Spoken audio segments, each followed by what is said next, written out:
The night has started settling over ancient Rome, and the whole city feels like it just let out a long, tired sigh. You can almost hear it whisper, "All right, that's enough chaos for one day." The sun has slipped behind the hills, leaving behind a soft, warm glow over the rooftops, and the streets are slowly drifting into quiet. This is the perfect time to begin our slow, sleepy walk. No crowds, no shouting, no busy markets, just the calm side of Rome, the side most people never imagine. As we take our first steps along the stone street, notice how the old paving stones still hold a bit of warmth from the day. They're smooth from years and years of footsteps. Soldiers, merchants, families, and probably a few lost tourists from the future who took the wrong time portal. It happens. Oil lamps are being lit one by one, like tiny stars waking up for their night shift. Their golden light spills across the walls and doorways, flickering gently in the evening breeze. In the distance, you might hear the soft echo of someone closing a wooden door. The sound bounces lightly between buildings, the way sound always does in a city made of stone. Everything feels slow, lazy, peaceful.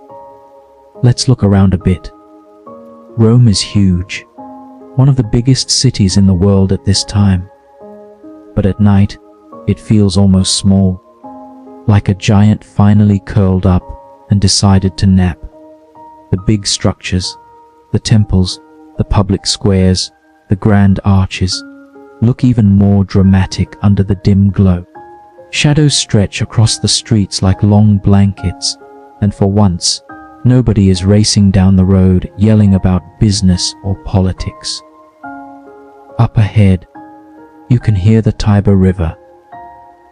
It moves with a calm, steady rhythm, like it has no interest in anyone's loud arguments or complicated schedules. Just water doing water things. The gentle whooshing sound is perfect for sleep, ancient Rome's version of a white noise machine, but cheaper. If you stand here for a moment, you can smell the evening settling in. A mix of warm air, fading food smells from earlier meals, and a tiny bit of, okay, maybe the sewers too. But hey, that's Rome. Even the not-so-perfect parts belong to its story. And honestly, it somehow works. As the markets quiet down, you can still hear a distant murmur from a few stalls. Some vendors stay open late, trying to get rid of the last loaf of bread or a bunch of grapes that definitely shouldn't sit out till morning. Someone shouts a price nobody believes. Someone laughs. Then it all fades again into silence. Rome is slowly putting itself to bed. Let's take a turn here, down a narrow street.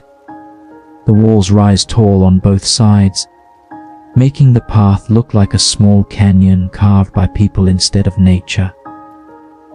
A single lamp hangs beside a doorway, its light dancing on the wall like it's trying to entertain itself. You might hear soft footsteps in the distance, maybe a neighbor heading home after a long day at the baths. Maybe a guard on patrol, trying to look serious even though he's probably dreaming of his own bed. The city is still alive, but everything is gentler now, slower, like the whole place knows you came here to rest. As we walk, notice the rooftops above you. Some are flat, some slanted, all crowded together like old friends leaning on each other. A few people are still up there, enjoying the cool air. You might hear quiet chatter from a family who climbed up to look at the sky. Maybe a couple sharing a moment, or someone alone, thinking about the day. Rome at night is full of stories, even when it's calm. Let's pause beside this courtyard. Inside, a small fountain trickles softly, The water catches the light from a nearby lamp, creating tiny sparkles with every ripple. You can almost feel the coolness of the air around it. This is the kind of sound that makes your eyelids feel heavy, even if you promised yourself you'd stay awake. Just for a few more minutes, maybe. A cat wanders by, slow, confident, acting like it owns the entire city. Which, honestly, it probably believes. It gives us one quick glance, as if checking if we brought food. Then it continues on its very important mission, whatever that is. Now, look up again. The sky is turning deeper and deeper, from warm purple to soft blue, then finally a calm, sleepy black. Stars peek through, tiny and patient. They've watched over Rome for centuries, long before this night, and they'll keep watching long after. They're old friends of the city. As you breathe in the cool night air, you can feel the rhythm of Rome slowing down. The daytime noise, the rush, the deals, the arguments, the clatter of carts has faded into nothing. The whole city seems to be whispering, "Share, slow down with me." This is where our journey truly begins. With stillness, with quiet streets and gentle lamplight, with the feeling that the world is safe enough to rest. Tonight, we drift into the daily life of a Roman citizen. But before we follow them through their morning routines, before we watch the city wake up again, we get this private moment, Rome's soft side, the side that doesn't rush, the side that doesn't demand anything from you. Let's keep walking a bit more. There's something comforting about wandering a city when most of it is asleep. You get the feeling you're seeing things others miss. The soft glow of a window, the faint music from someone's home, the gentle hush that wraps around everything.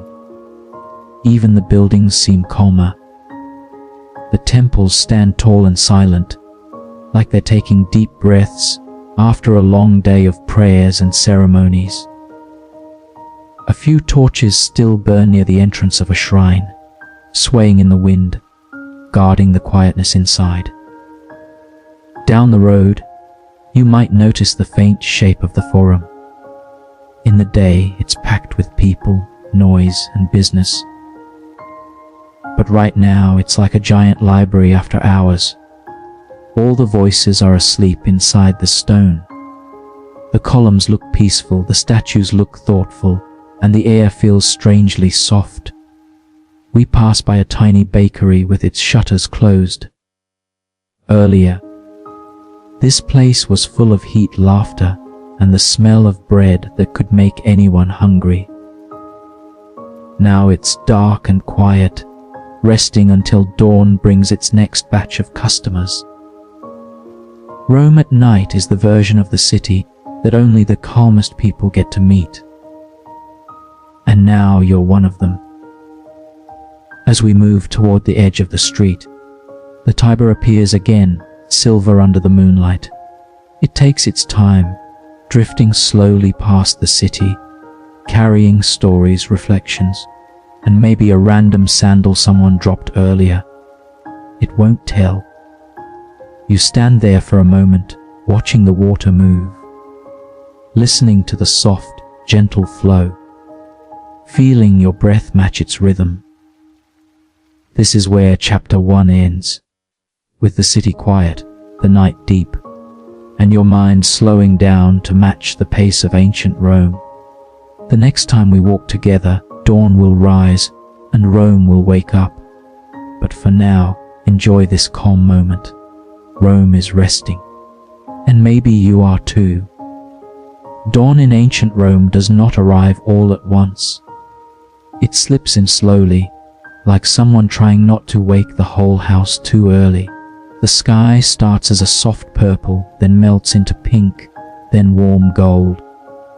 You can see the first rays stretching over the terracotta rooftops, those red clay tiles glowing as if someone gently warmed them with a giant candle. The city that was so calm at night begins to open its eyes, not with noise at first, just with small sounds. A sparrow fluttering its wings, another chirping like it's giving the sunrise a little review. A cart far away, its wheels creaking softly. A few faint whispers of early risers starting their day. Rome wakes up like a sleepy giant who still wants 5 more minutes in bed but knows duty calls. Let's stand here for a moment and watch the sky brighten. The rooftops catch the sunlight one by one, as if Rome is lighting candles for a new day. There's something warm about the color, like a loaf of bread taken out of the oven. And speaking of bread, we'll get to breakfast soon. But first, the morning rituals. Inside a modest Roman home, an insula, a simple apartment, someone is already awake. The small room is quiet, except for the soft stretch of someone sitting up and rubbing their eyes. Before anything else, the family spends a moment with their household gods. The lares and penates, little figures kept in a tiny shrine, often in the corner of the home. The Romans believe these spirits protect the house, the food, and the family. Nothing dramatic, just calm guardians making sure everything stays in balance. A small offering is made, maybe a bit of bread, maybe a drop of wine. The gestures are slow and respectful, like saying, "Thank you," to the house itself. The ritual isn't loud or fancy, it's simple, gentle, almost like how some people take a moment to breathe before starting the day. The Roman version of mindfulness, with tiny clay gods watching. Now, over in a wealthier domus, a larger, more comfortable home, you'll find a slightly different scene. The house is bigger, the floors decorated with mosaics that look like they took way too long to finish. The family wakes up in rooms that open to a beautiful courtyard with a fountain, maybe even some plants. The morning ritual here looks the same, just with more space and maybe better snacks for the gods. Instead of clay lamps and simple walls, the light falls on painted frescoes and marble floors. But even here, the first act of the day is gratitude, a calm start before things get busy. And outside, the city continues to wake. A few shopkeepers open their doors, still half asleep, rubbing their faces like, "Let's try this again." Some sweep the front of their shop, some mutter to themselves. Rome is big, but mornings make everyone equal. Everyone wakes up looking a little confused. You can hear more sparrows now. They are louder, chirping like they have important gossip about last night. A dog barks far away, probably talking back. And from somewhere closer, you hear 2 people greeting each other, quiet voices, polite, still waking up too. Let's walk a little through this early morning air. It's cool, soft, fresh. The kind of air that makes you breathe deeper without even thinking. The streets are still mostly empty, but you can tell they won't stay that way for long. A cart rolls past slowly, carrying some goods toward the market. The driver looks like he's been awake since forever, but the horse looks like it could use another hour of sleep. Same. The difference between rich and poor mornings becomes clearer the more we walk, but not in a harsh way, more like 2 different songs of the same city. In the insular homes, families start their day quietly. Most people don't have big breakfasts. They wash their faces, tie their sandals, maybe joke with each other. Kids yawn dramatically, because kids have always been dramatic. Someone tries to wake a teenager who does not want to get up. Nothing new there. In richer homes, servants are already moving about, preparing water, laying out clothes, getting things ready. The head of the household might stroll through the courtyard, admiring the morning, pretending this is relaxing, while planning a full day of politics or business. But despite the differences, there's something that connects every Roman morning. The same birds, the same carts, the same soft chatter as the city slowly fills with life. It's like Rome has one big soundtrack that plays for all of its people. Now, let's talk breakfast, entaculum. And let's be honest, the Romans kept it simple, very simple. Breakfast isn't the star of the day here. It's more like a warm up stretch. Most Romans start with bread, sometimes dipped in wine, sometimes with a little cheese or honey. Maybe some olives if you're lucky. Nothing fancy. Just enough to wake up the stomach and say, "Good morning, buddy." In the poorer homes, the bread might be coarse and plain, but still filling. Someone might share a handful of olives if there are any left from yesterday. People laugh a bit, talk about plans for the day, and try to eat before everything gets busy. In wealthier homes, breakfast might include nicer bread, better cheese, maybe fruit. But even so, compared to their huge dinners later in the day, breakfast still stays chill and simple. Maybe someone dips bread into watered wine and pretends it's fancy.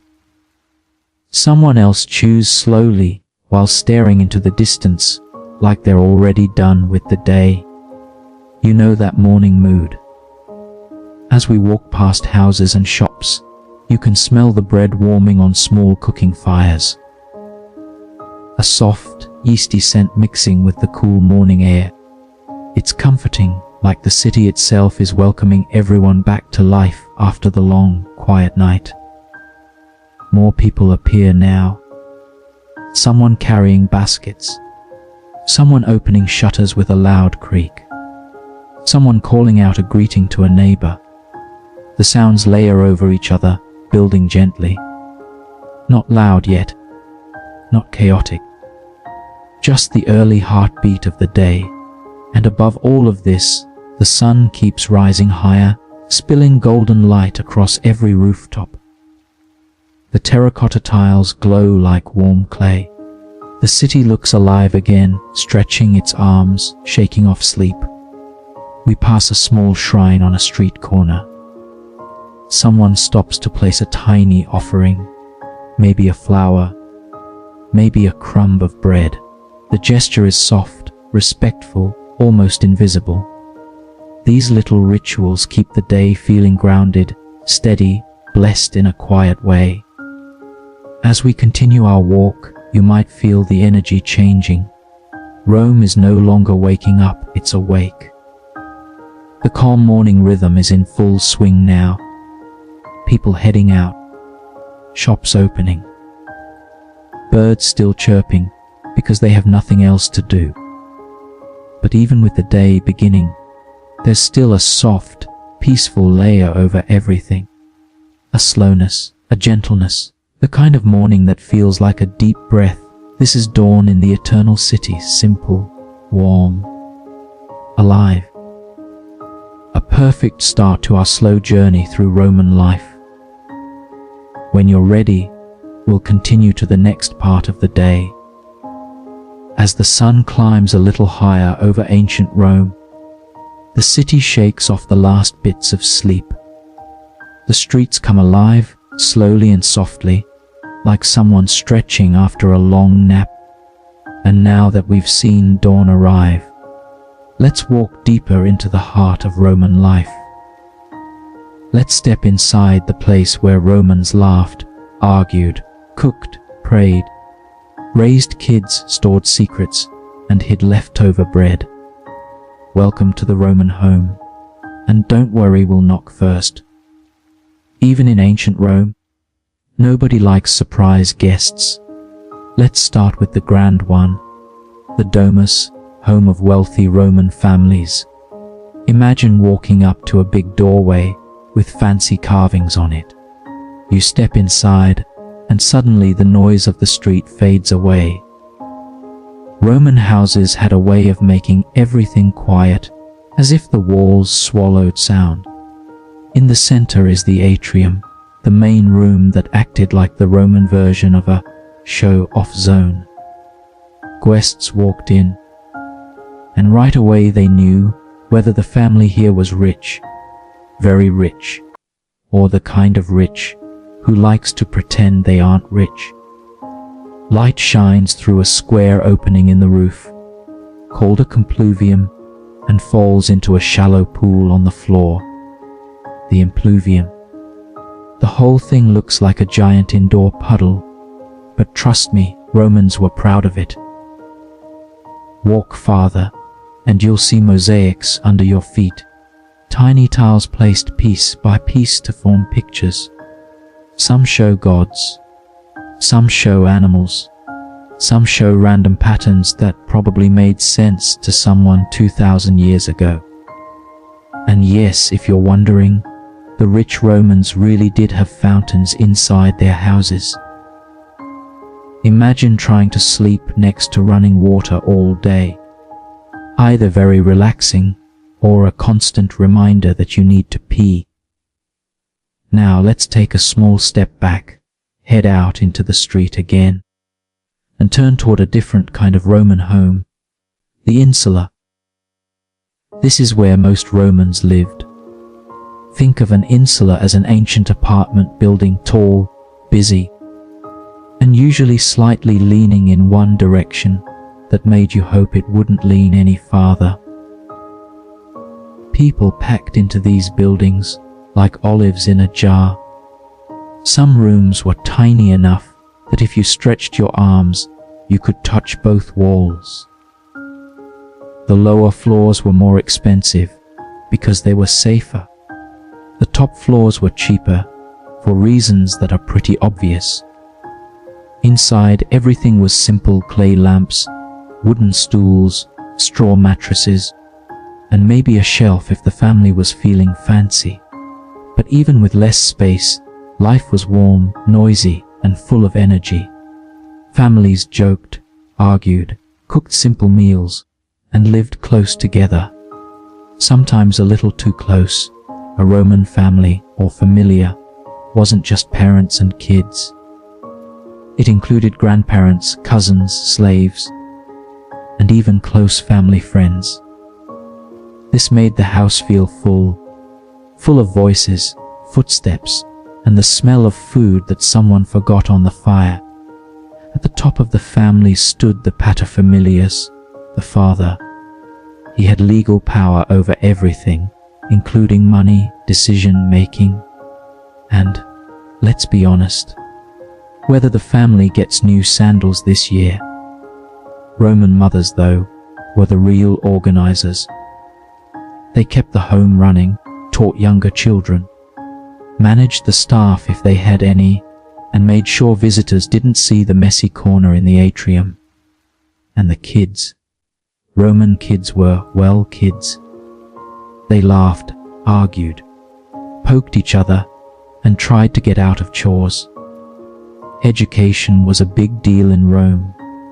For boys in wealthy families, mornings meant lessons with a tutor.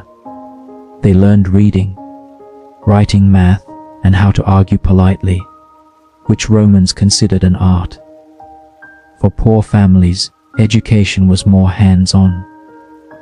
Kids learned whatever their parents did: weaving, farming, baking, or helping at the market. Girls from wealthy families got their lessons at home. They learned reading, music, stories, and household management. Think of it as Roman Home Management 101. No matter the class, Roman kids were taught one major rule: respect the family and the gods. Oh, And maybe don't break the clay pots. Those were expensive. One thing every Roman family took seriously was hospitality. If someone visited your house, you didn't just offer them a seat. You gave them food, drink, stories, comfort, and maybe a little gossip if the visitor looked trustworthy. Romans believed that welcoming a guest was almost sacred. Even the poorest families tried to offer something: a piece of bread, a cup of watered wine, or at least a kind smile. Imagine a Roman friend dropping by early in the morning. You'd hear, "Salve! I was just passing by." Sure you were. No one ever just passed by at breakfast time. Now let's peek at a family getting ready for the day. In a wealthy domus, breakfast might be simple bread with honey, cheese, olives, or fruit. A servant might walk by carrying a tray, trying not to look annoyed that everyone is still half asleep. In an insula, the meal was similar but humbler. A mother breaks bread, dips it into olive oil, hands pieces to the kids, and tells them to eat slowly, even though everyone is in a hurry. Clay lamps flicker. The courtyard glows softly. A child chases a chicken that somehow snuck into the kitchen. Someone laughs. Someone complains. It's the same energy as any family morning, just with more sandals and fewer spoons. Romans started the day with greetings. Polite ones, not the grumpy, "Don't talk to me before coffee" style we have now. They offered small prayers to the household gods, tidied up the front room, swept the courtyard, and opened the house to let in the morning air. In the domus, servants bustled about, while the head of the family checked important letters or prepared for business meetings. In the insula, families shared narrow stairways, calling out greetings to neighbors, sharing small jokes, or asking if anyone had extra bread. Life flowed around these homes like warm water. Let's end our chapter by watching one Roman family, any family, rich or poor, get ready for the day. A father ties his belt, stretches, and mutters about the long walk ahead. A mother smooths her tunic and reminds the kids not to run in the halls. The children finish their bread and argue quietly about who gets the last olive.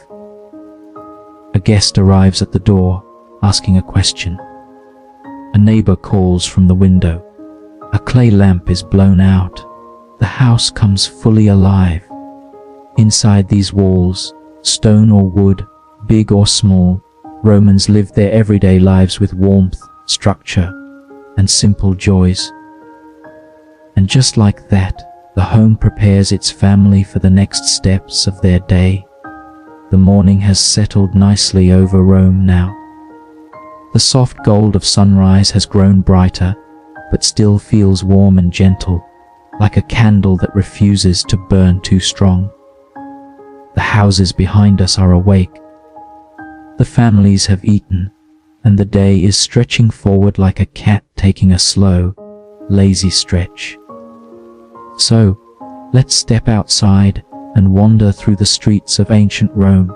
No rush, no noise stress, just a quiet walk, watching a busy city, but describing it in the calmest way possible. And don't worry if someone yells. We'll just pretend they're greeting us politely. As soon as we step outside, the stone paving greets us. Roman streets were made of heavy blocks, fitted so well together that you could almost forget how old they are. A few stones tilt a little, but that's okay. Rome has earned the right to be a little uneven. The stones are cool under the morning light, and they shine faintly because they were worn smooth by thousands of feet, wheels, and probably livestock that did not care about traffic rules. Shops line the street, their fronts wide open so people can see what's inside. The Romans did not do glass windows, so everything is open air. You walk by and instantly feel part of the scene. There's a baker mixing dough, a potter shaping clay, and someone sweeping the entrance of a tiny store, trying to look busy but mostly daydreaming. Small fountains sit at street corners, the water trickling with a soft, soothing sound. Romans loved their fountains. They used them to drink from, wash hands, gossip, cool their faces, and sometimes just stare at when life felt too much. Honestly, very relatable. Now let's talk about the smells. You take one breath of air, and suddenly the whole street tells you a story. First comes the bread, freshly baked, warm, soft, and sweet. A baker nearby is pulling loaves from his stone oven, steam rising like a blessing. Even if you weren't hungry a second ago, well, too late. The bread has made the decision for you. Then the herbs drift over. Rosemary, mint. Someone is grinding them near a kitchen doorway, preparing lunch early. Romans believed in cooking slow and cooking well. Even if you couldn't afford much food, you could afford a good smell. Mixed in is the scent of olive oil, warming gently in a pan, and the faint sweetness of figs sold by a vendor who is already calling out to customers with a voice softer than you'd expect. It's a city full of smells, but the good kind, the ones that make you breathe in deeper. We stop in front of a bakery where the baker, covered in flour from head to toe, looks like he lost a snowball fight. He doesn't mind. This is his art. He shapes dough, folds it, pats it, and sends it into the oven with movements so practiced he could probably do it with his eyes closed. He might actually be half asleep, come to think of it. Next to him, a helper carries trays of warm bread to the front of the shop. Some people are already lined up, whispering to each other politely, making sure not to cut the line because Romans could get very serious about bread. A few steps farther, we reach a barber's shop. But don't imagine a quiet haircut. Roman barbers were also storytellers, gossip collectors, and sometimes part-time therapists. A man sits in the chair, trying to look brave while the barber shaves his beard with a razor that looks a little too sharp for comfort. The barber talks the whole time, telling a story from last night, or yesterday, or last year. It doesn't matter. It sounds good. Other men gather around, half listening, half waiting for their turn. Some just came to hear the gossip, not to get shaved. Honestly, who can blame them? Next, we pass a potter's workshop.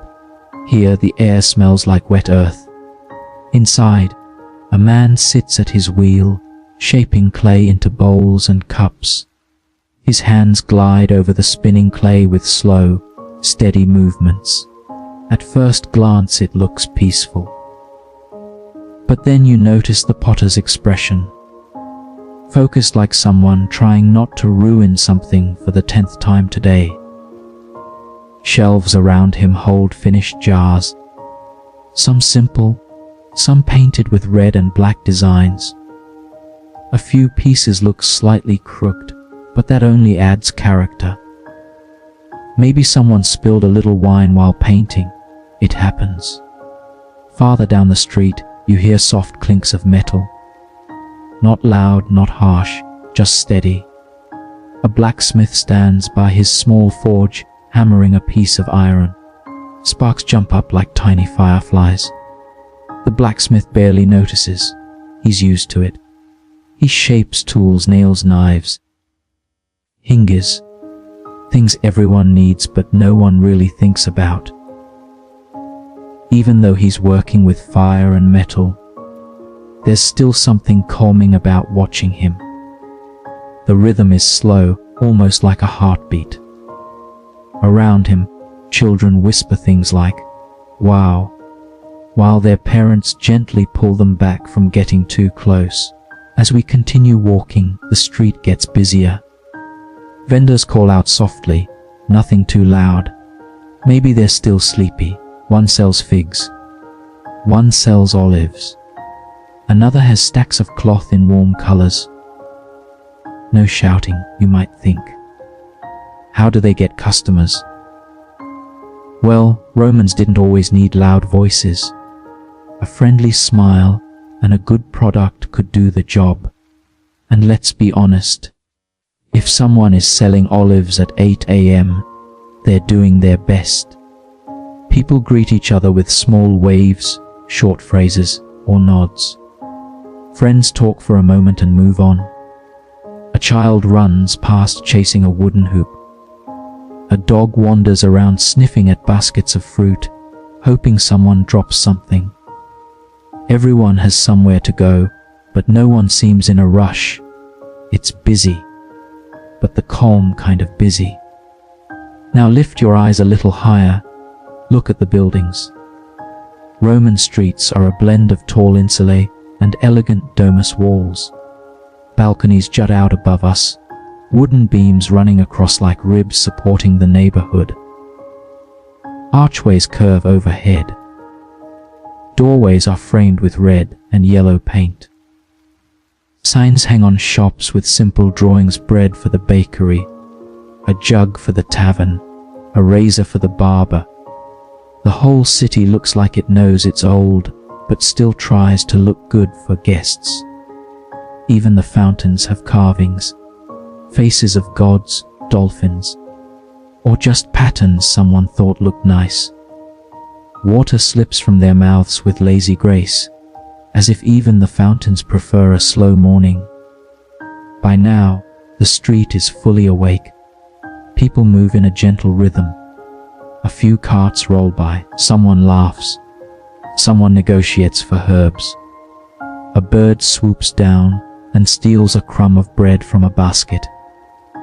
But even with all this life, there's peace.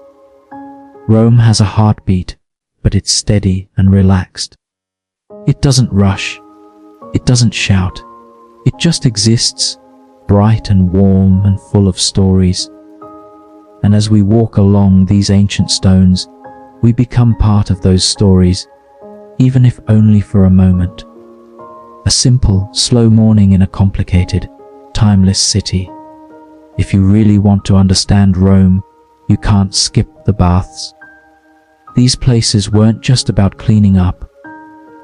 They were basically the Roman version of a chill lounge, a gym, a spa day, and a giant social hub, all wrapped into one big marble building. Anyone could go. Rich, poor, old, young, even the guy who always talks too much. The baths welcomed everyone. So now, imagine you're walking toward one of these huge bathhouses. The sun is low, the air is warm, and the stone path under your feet feels smooth from hundreds of years of sandals. Up ahead, you see a massive building with tall columns and wide steps. The doors are open. Warm air rolls out. It's soft, it's steamy, and for a moment you think, this already feels relaxing. Let's step inside. The moment you enter the apoditerium, the changing room, the sound hits you first. Not loud, not crazy. Just a soft echo of voices bouncing off high walls. Little groups of people chat as they slip off their sandals and fold their tunics. You hear quiet laughter, a friendly greeting here and there, and of course that one man telling a story no one asked for. You find a small open shelf carved into the wall. Romans kept things simple. No locker locks, no keys, just trust. Sometimes thieves slipped in, sure, but let's pretend today is peaceful and everyone is behaving. The air is warm here but comfortable. You can hear water dripping somewhere nearby. You see older men stretching like they're preparing for battle, kids running in circles, and a couple of friends talking about the latest gossip. One whispers, "Did you hear what the senator's son did last night?" And you don't hear the rest, but that's okay. Roman gossip has no end. You undress, place your things on the shelf, and follow the warm air deeper inside. You enter the tepidarium next, and instantly the warm air wraps around you like a friendly blanket. The room glows with soft light bouncing off smooth marble walls. People sit on stone benches, leaning back, letting the heat soak into their bones. You feel your muscles loosen almost at once. It's the kind of warmth that makes your shoulders drop and your brain say, "Yeah, this is nice." A steam curls around your feet. The floor is warm too, heated from below by a massive furnace the workers keep going all day. You can hear the low rumble of voices, but it's calmer here. People are relaxed. Some talk about small things, harvests, family dinners, upcoming games. A few discuss politics because Romans loved political talk almost as much as they loved wine. Two men near you are arguing softly about who would win in a chariot race. Another group shares a joke and laughs quietly. It's a peaceful room, but it's also the warm-up zone.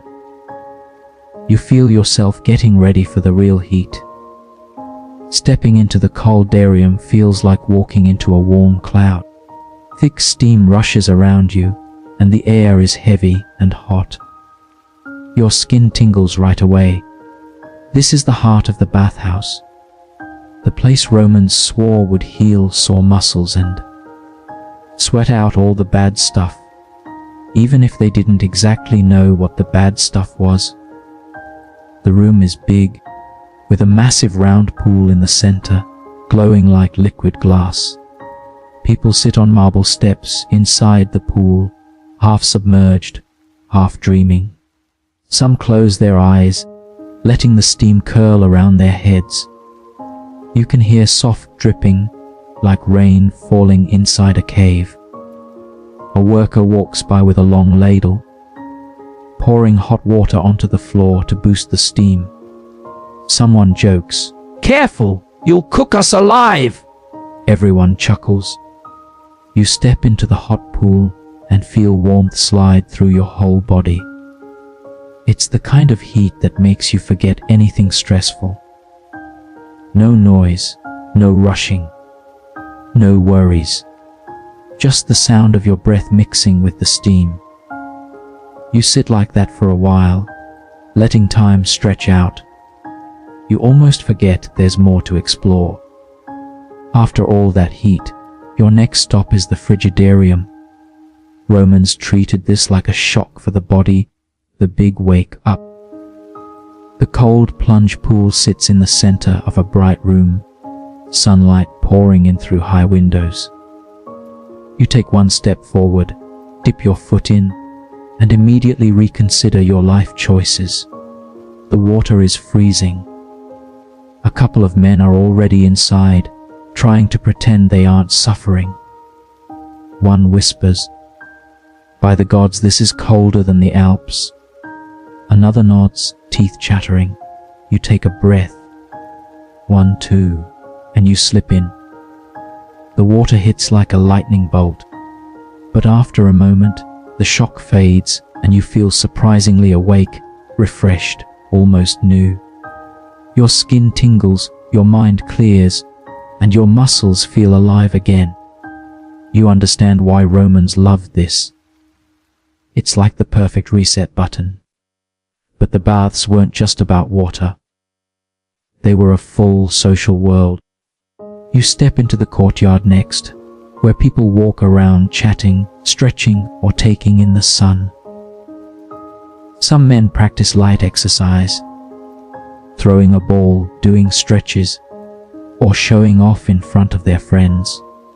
A group of older men sits on a bench, deep in political debate. You catch a piece of it. Rome must expand. We already expanded last year! So, expand again. Vendors move around selling small snacks, figs, nuts, and cheap wine. A few people stand at a table playing a board game. Others walk slowly, enjoying the quiet break from daily work. You realize how important this place was for Romans.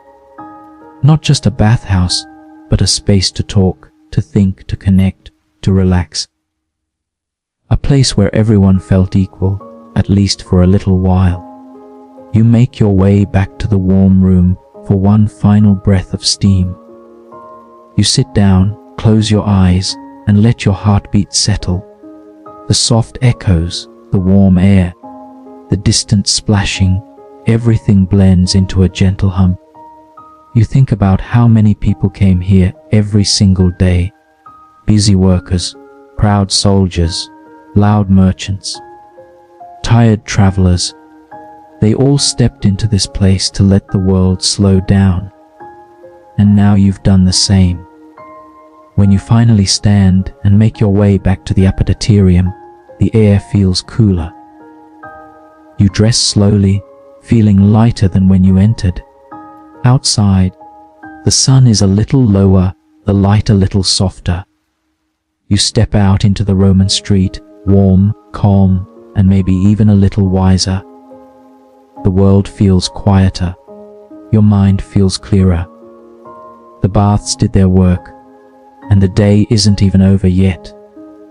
If mornings in Rome feel gentle and slow, then midday is when the city wakes up fully.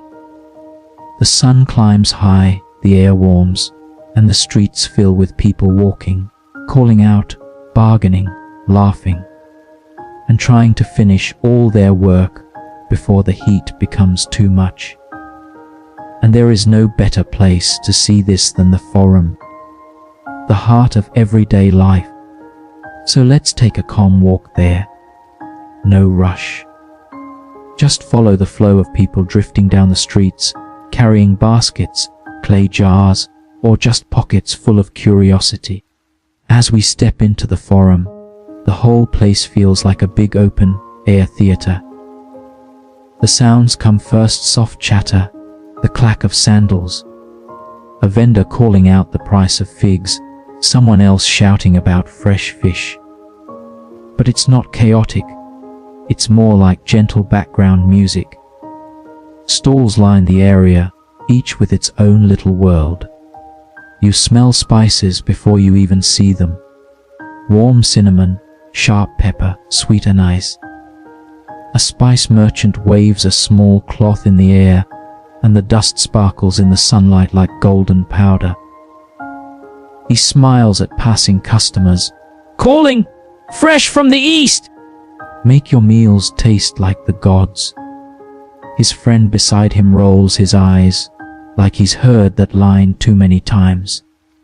Next to him, a fabric seller lifts a length of dyed cloth.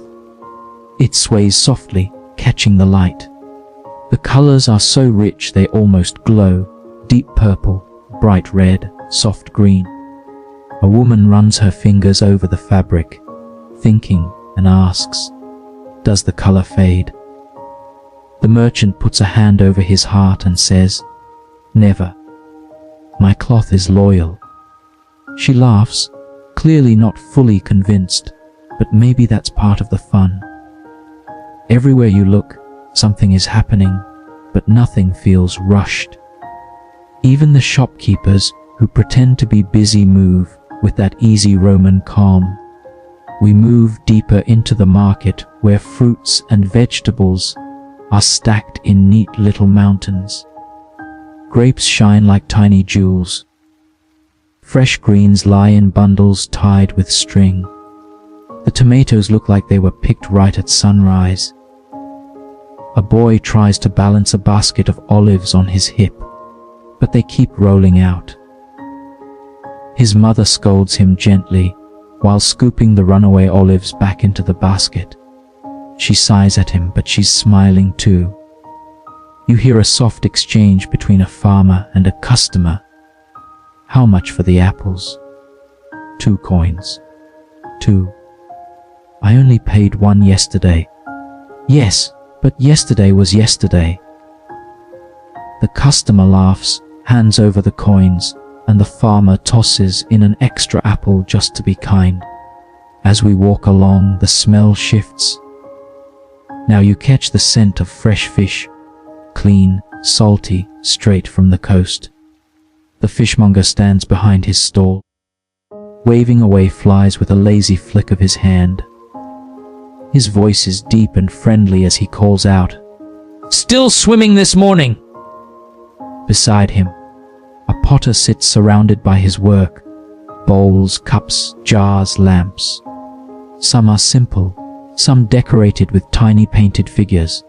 His hands are covered in clay, and he's shaping a new piece while humming an old tune. 2 customers admire his work, one whispering, "I swear this man has magic hands." The potter grins without even looking up, like he hears that every day.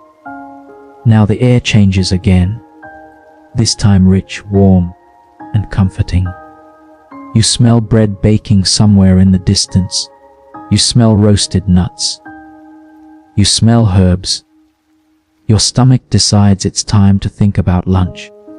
Romans usually didn't eat a huge breakfast, so by midday, food is a big deal. Not a feast, but something simple and good. You pass a small stall selling poles, a warm porridge made from grain. The cook stirs it slowly in a clay pot, adding a drizzle of oil on top. People line up with small bowls. Simple, filling, nothing fancy, but you can tell it hits the spot. Nearby, a man sells lentils cooked with vegetables. The smell is earthy and soft, like comfort in a cup. Someone asks, "Is it salty today?" And the vendor answers, "Only as salty as life." They both laugh. A few steps away, another stall has little fried fish, crisp and golden. And next to that, someone sells honey cakes. You don't even have to see them to know they're sweet. The warm honey smell drifts through the air like a soft little cloud of happiness. A girl buys one, takes a bite, and says, "Oh, that's good." She says it with her whole soul. Everywhere you look, you catch tiny moments.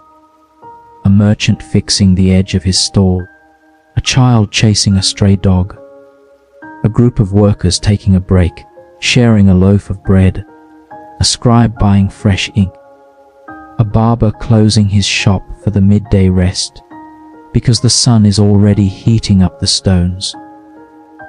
Nothing big happens, but that's what makes it beautiful.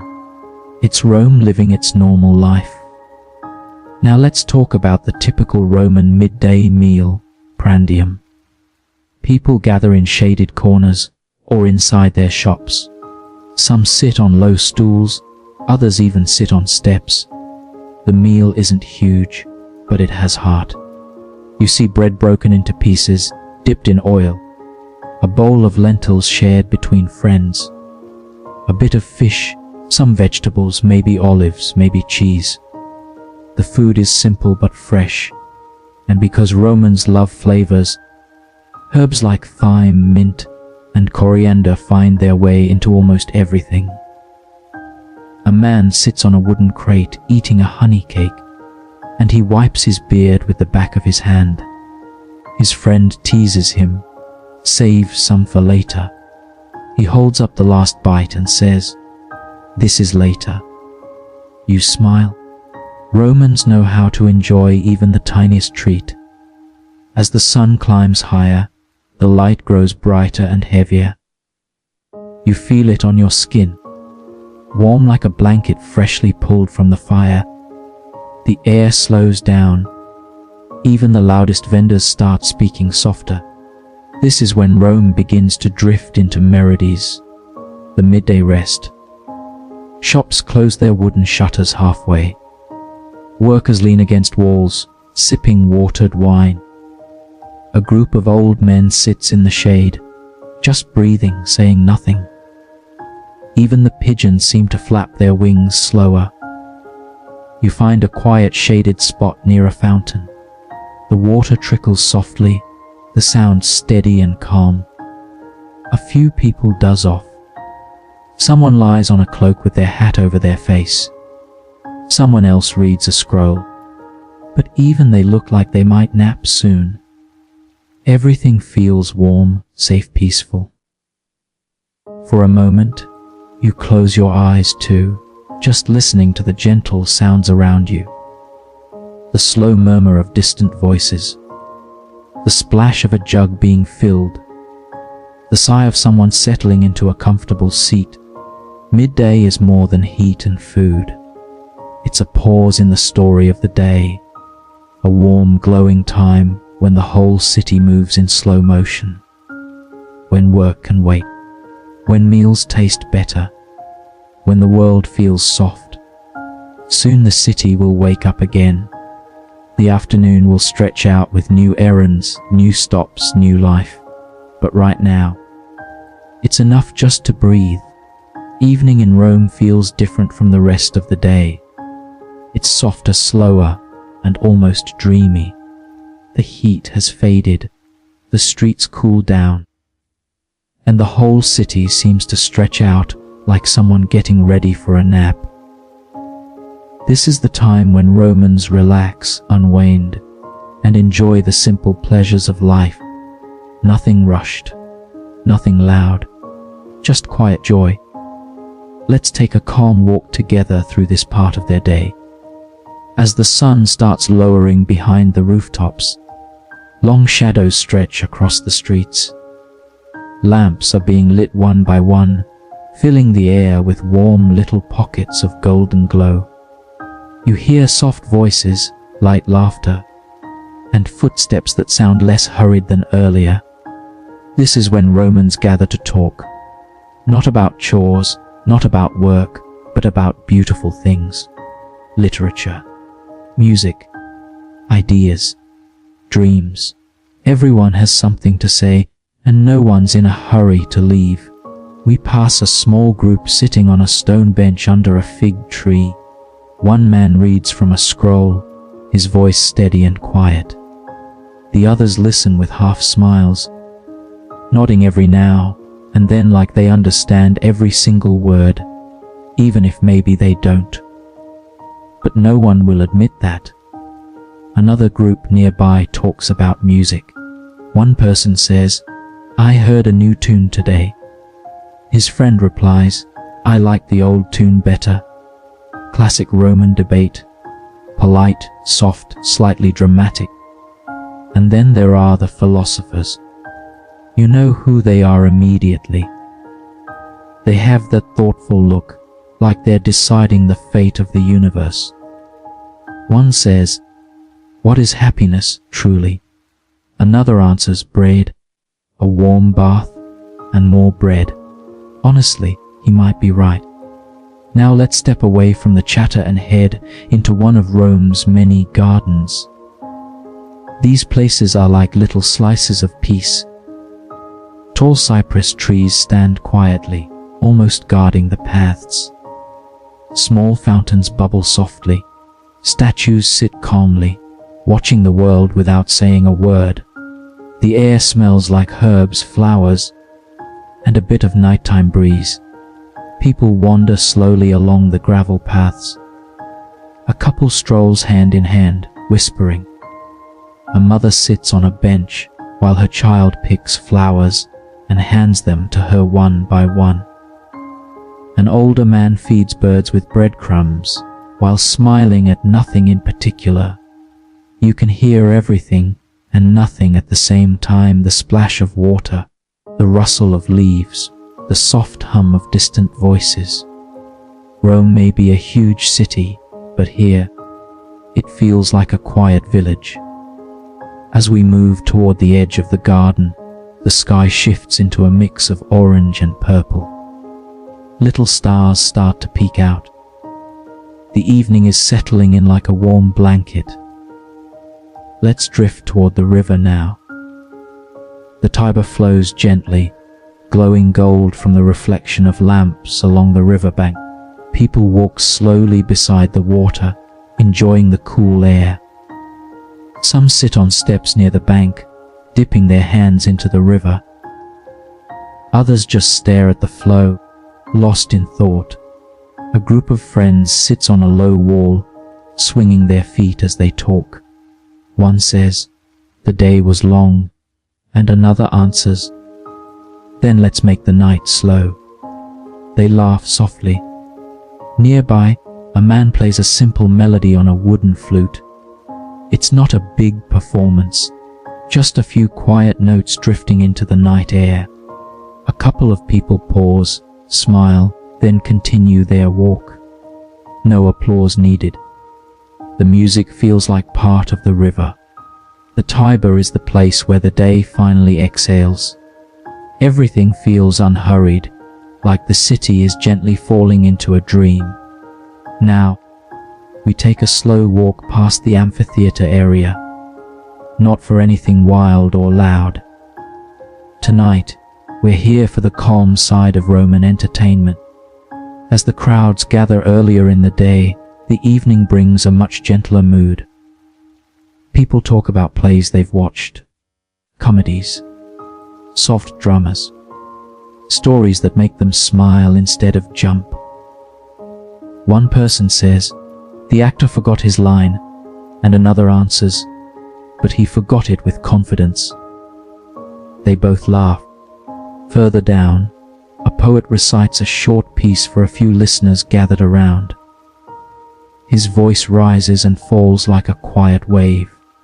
The group listens closely, some nodding, some closing their eyes to picture the words. Even the torches flicker softly, as if trying to listen. No shouting, no noise, no rush.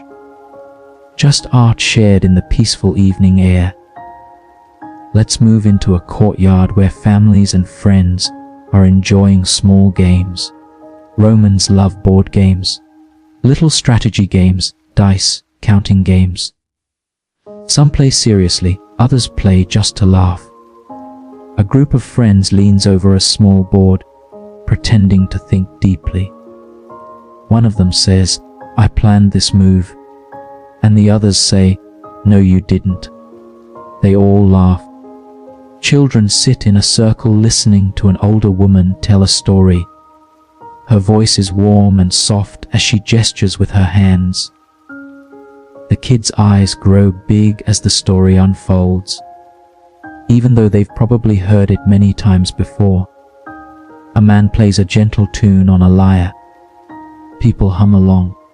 Someone claps softly, out of rhythm, but no one minds. Evening brings out a soft joy that doesn't need anything loud to be fun. As the sky turns darker, it's finally time for cena, the main Roman dinner. This isn't a rushed meal. It's slow, rich with conversation, and deeply calming. We enter a home where the lamps are already lit. The flame flickers in little clay lamps, warming the room with gold light. Cushions are arranged around low tables. The air smells like herbs, warm bread, and cooked vegetables. Dinner comes in simple courses. First, olives, cheese, small bites of fruit. People talk softly as they eat. Someone shares a funny moment from earlier in the day. Another replies with a joke about their neighbor's noisy rooster. Next, warm dishes, lentils, vegetables, fish cooked with herbs. Nothing too heavy, nothing too fancy. Just real food made with care. Wine is poured, mixed with water the Roman way. People take small sips and continue their soft conversations. Someone tells a short poem. Another shares a memory. Someone else simply enjoys listening. Finally, a sweet little treat, maybe baked fruit with honey. The perfect simple ending to a calm meal. You can feel the whole house relaxing. The lamps glow, the voices soften, the night grows quiet.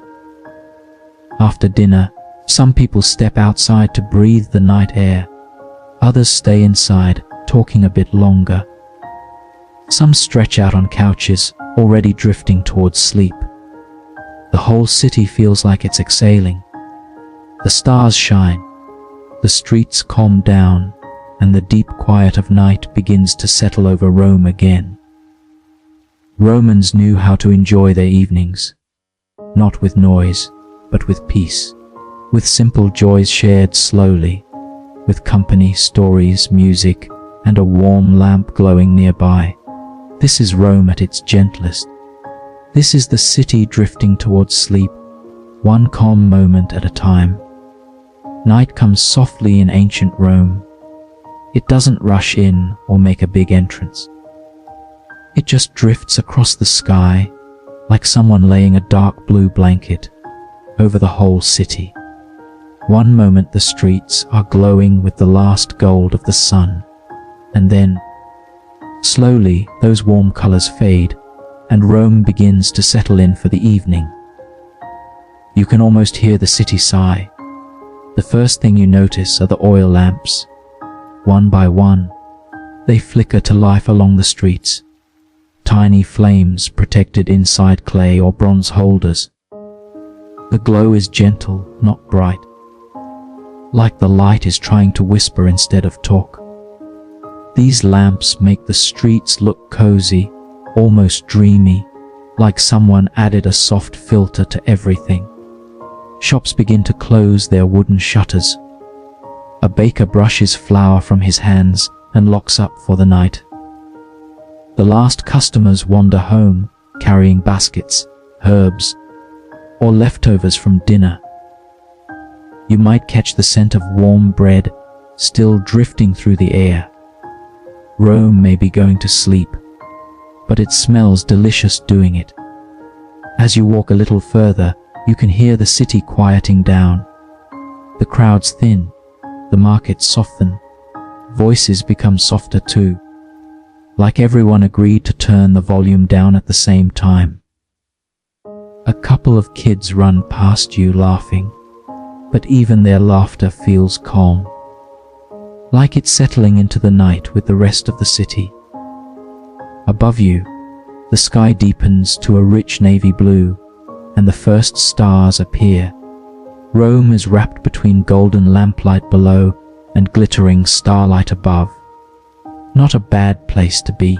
You pass houses of all kinds, tall insulae with windows glowing faintly, and large domus homes where shadows dance behind decorated walls. Inside, families are finishing their evening routines. In one home, a mother reminds her kids for the 5th time to go to bed. The kids pretend they didn't hear her, but the mother's eyebrows say, "Try me." A few doors down, an old man hums to himself while he trims the wick of his lamp. You don't know the song, but something about it feels familiar and warm. Nearby, a family gathers around their hearth, the small flame inside glowing softly. The fire crackles now and then, almost like it's whispering stories from long ago. Someone puts another piece of wood in, but gently. No sudden noises tonight. Everything wants to stay soft. People finish small tasks before bedtime. A woman folds fabric she washed earlier. Someone else checks the latch on the door.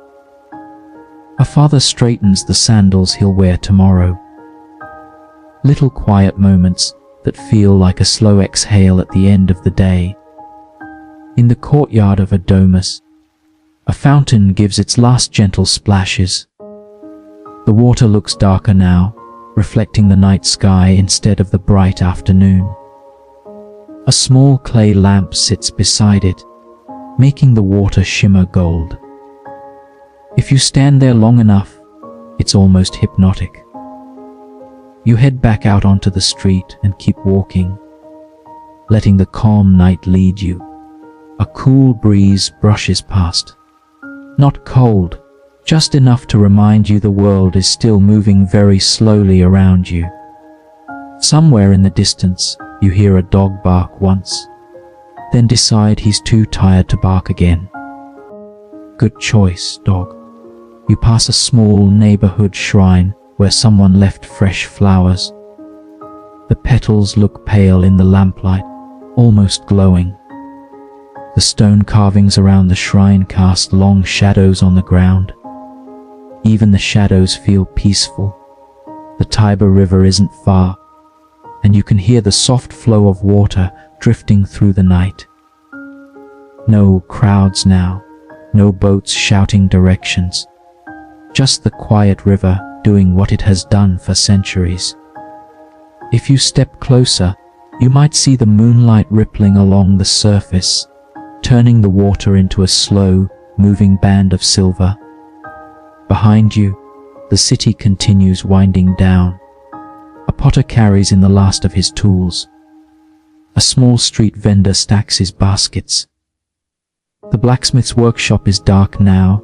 No hammers, no sparks, just silence. Even the birds have started to nestle into their spots among the rooftops. Rome at night feels like it's tucking itself in. You arrive at a small hill overlooking the rooftops.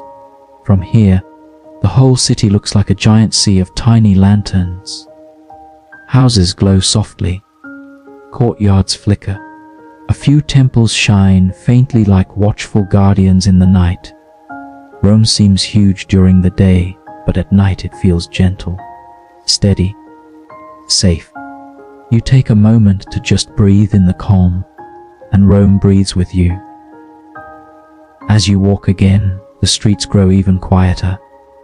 The air feels heavier now, in a good way, like it's full of dreams waiting to unfold.